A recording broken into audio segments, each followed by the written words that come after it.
Salve, salve nação alvinegra, começando mais um vídeo aqui no canal John do Timão. Então se você tá chegando, já deixa o seu like, se inscreve pra gente bater a meta de 110 mil inscritos. Conto com a colaboração de todos. Uma ótima segunda-feira a todos os corintianos e corintianas que me acompanham. Semana importante, né, pra gente. Todas as semanas serão bem importantes, com os compromissos que temos. Quarta-feira, jogo contra o Fluminense em casa. Final de semana, jogo contra o Sport em casa também. Na sequência, a gente volta a jogar a Sul-Americana em casa contra o Racing. Então serão 3 jogos em casa para que o Corinthians possa engrenar, né? Uma boa fase aí, uma sequência de vitórias. Tomara que a gente consiga, né? Tomara mesmo. Peço que me acompanhe nas redes sociais, Instagram, TikTok, Kawaii, Twitter, todos os links na descrição. Vamos pra cima. E editor, pode rodar a vinheta. Salve o Corinthians!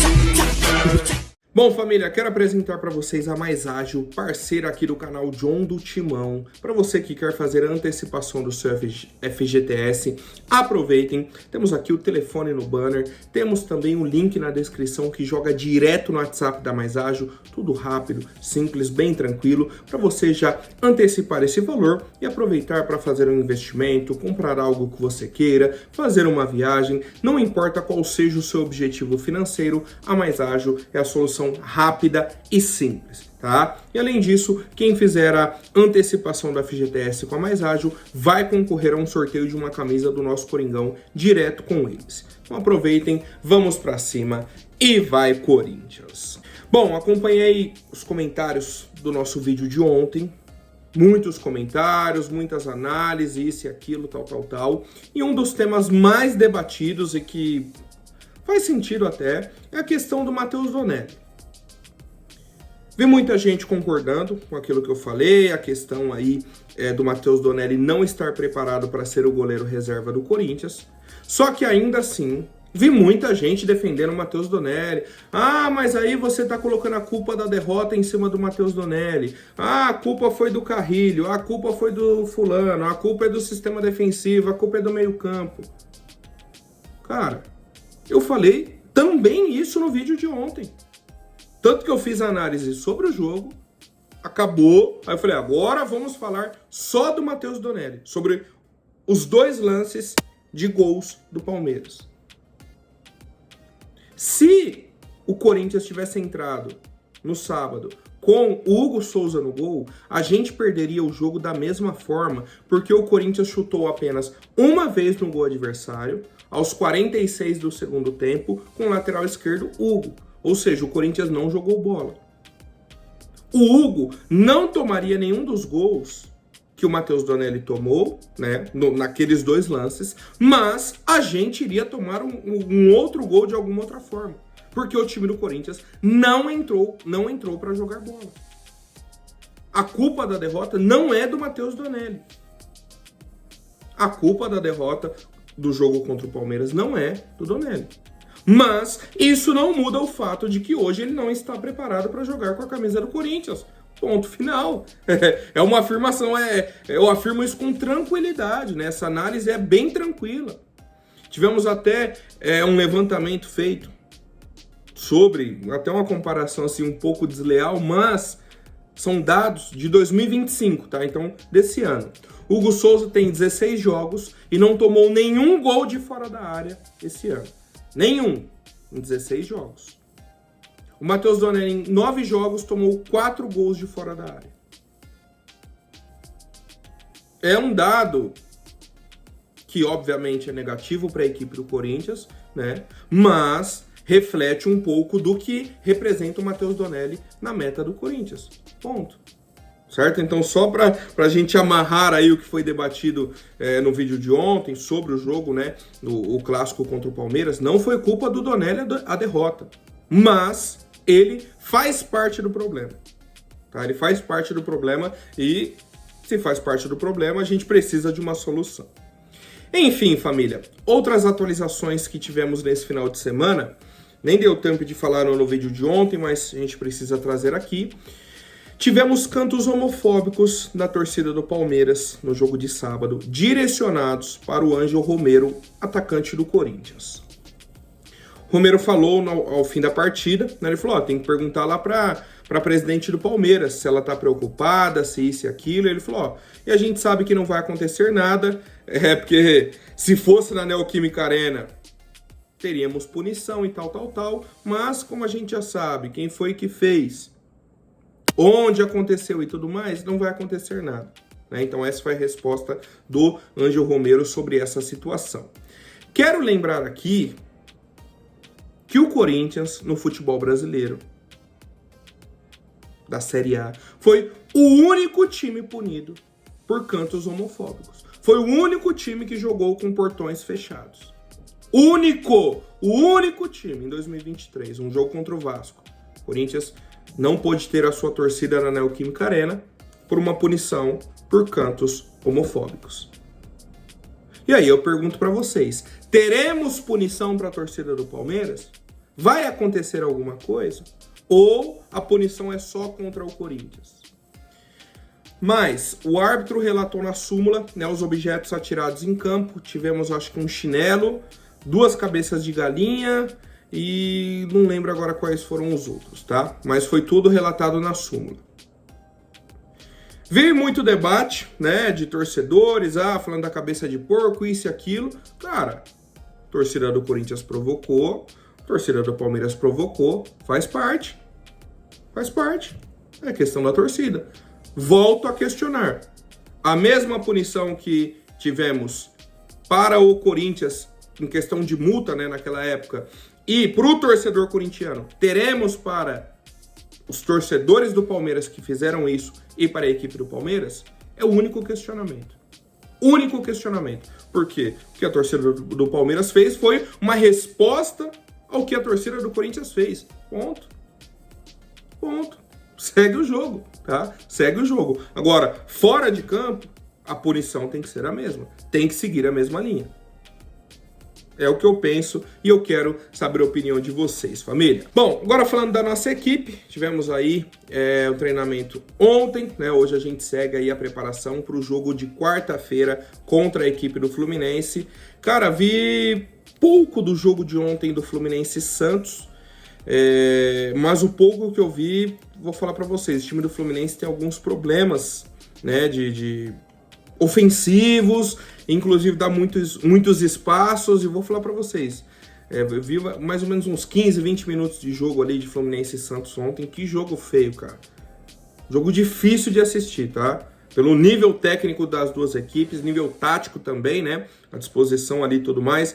Tanto que acabou 1-0 pro Fluminense. O gol nos acréscimos do segundo tempo, um chute que a bola ia na mão do goleiro, desviou, foi no ângulo, né? Mas enfim, isso aí são situações de jogo e tal. E o Fluminense é o adversário do Corinthians no meio de semana, jogo na nossa casa. O que eu quero dizer com tudo isso? Que o Corinthians tem que vencer o Fluminense. Tem que vencer o Fluminense por ser um jogo em casa e por tudo isso que a gente vem acompanhando.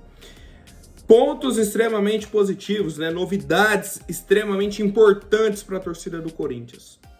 Poderemos ter o retorno de 2 atletas titulares.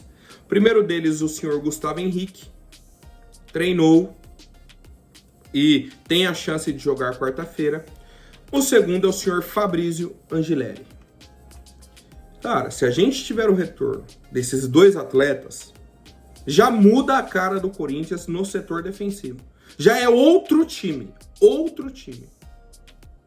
gente está falando de uma mudança de 2 atletas.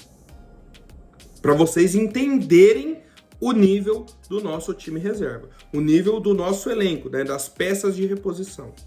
Tá tão sofrido que quando a gente tem ali 1, 2 mudanças, nós já reflete e muito no nosso time dentro de campo. A questão do Gustavo Henrique é um cara que oscila muito fisicamente, né? Não consegue ter uma sequência desde que ele chegou aí à nossa equipe. O Fabrício Angileri estava muito tempo parado no Getafe, aí vem para o Corinthians, faz uma preparação, tem uma sequência de jogos. A lesão muscular do Angileri é natural, cara. É natural. O cara que fica muito tempo inativo, né? Ele ficou muito tempo no Getafe sem entrar em campo. Só treinando ali, aqui. Ah, mas não estava treinando? Tava. Mas o nível de exigência física de um jogo para um treino nem se compara. Quando ele pega uma sequência de jogos no Corinthians, tem a lesão. Tudo bem, já está tratando. E a tendência é que tenhamos na quarta-feira Gustavo Henrique e Angileri à disposição do técnico Ramon Dias. E aí a gente vai com força total, né? Com os melhores ali que estiverem liberados para a partida. Sobre o senhor Igor Coronado, algumas pessoas me atentaram a um lance que tivemos no jogo contra o Vasco. Por quê? Falei que o Igor Coronado estava fora do jogo contra o Palmeiras por conta de um trauma no ombro. Vocês comentaram e agradeço. Ele tomou uma entrada no tornozelo também. Isso pode estar atrapalhando. Qual que é a questão principal disso tudo? Quando o Corinthians coloca o Coronado como desfalque, eles não colocam lá incômodo no tornozelo, trauma no tornozelo, nada. Só colocam trauma no ombro. Então o que a gente tem de oficial do Corinthians é que o motivo da ausência do Coronado é o trauma no ombro.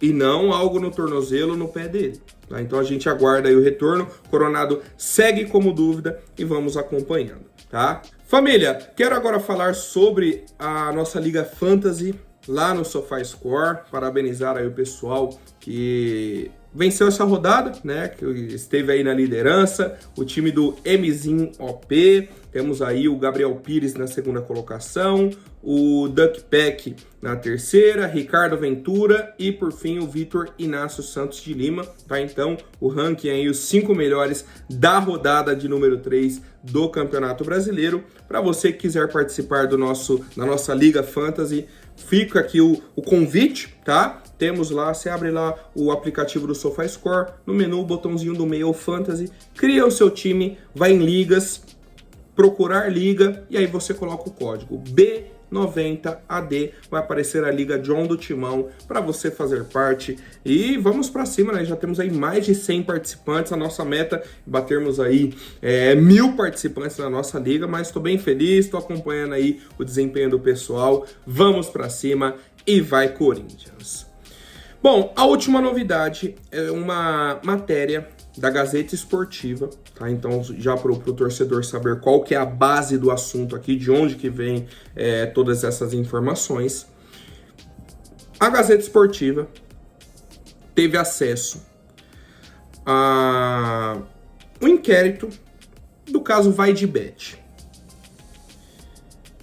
Dias 14, 15 e 16, ou seja, hoje, amanhã e depois de amanhã, estão marcados os depoimentos de Sérgio Moura, Marcelo Mariano e Augusto Melo, um na sequência do outro. Qual que é a grande questão? A polícia colocou o prazo para a primeira semana de maio para a conclusão da investigação desse caso VaideBet. O caso aí é de uma possível lavagem de dinheiro, né, o problema que tivemos com a ex-patrocinadora do Corinthians. Segundo a matéria da Gazeta Esportiva, tá? Isso é muito importante. Então, segundo a matéria da Gazeta Esportiva, o delegado Thiago Fernando Correia afirma ter elementos suficientes para indiciar o Augusto Melo, o Sérgio Moura e o Marcelo Mariano por associação criminosa, né, que é o antigo crime de formação de quadrilha, e lavagem de dinheiro, com as receitas, né, desviadas do Corinthians. Mais uma vez, a matéria da Gazeta Esportiva traz que, na investigação até o momento, o delegado do caso tem elementos suficientes para indiciar Augusto, Sérgio e Marcelo Mariano. Isso é muito grave. Muito, muito grave. Volto a ressaltar. Esses três, né, que estão ali citados, que existem os elementos para que eles possam ser indiciados, vão prestar depoimento hoje, amanhã e depois de amanhã, tá? Temos, obviamente, mais detalhes sobre esse caso. A matéria, inclusive, da Gazeta Esportiva é bem extensa, fala sobre alguns detalhes, né, desses elementos e tudo mais. E o Augusto Melo usou aí as redes sociais para responder essa situação. Disse que a matéria é tendenciosa, tá? Trouxe que a matéria é tendenciosa, que em nenhum momento a Gazeta Esportiva procurou o presidente para ouvir, né, o que ele teria a dizer. A matéria cita uma conta bancária do Augusto em Santa Catarina, ele disse que essa conta não existe, tal. Se a Gazeta tivesse entrado em contato, ele teria respondido, tá? E por fim ele falou o seguinte: defendemos a liberdade, sempre não podemos deixar que a nossa liberdade e reputação sejam afetadas. O inquérito não foi concluído, isso é muito importante, né? E o presidente ainda não foi ouvido pelas autoridades, portanto, qualquer acusação sem provas deve ser banida e não pode acontecer. O presidente salienta e esclarece que sempre esteve à disposição da imprensa, das autoridades e dos fiéis torcedores para quaisquer esclarecimentos. Então, cara, a gente tem de um lado a Gazeta Esportiva trazendo que, pelo que já tem de relatório da investigação, existem elementos suficientes para indiciarem o trio.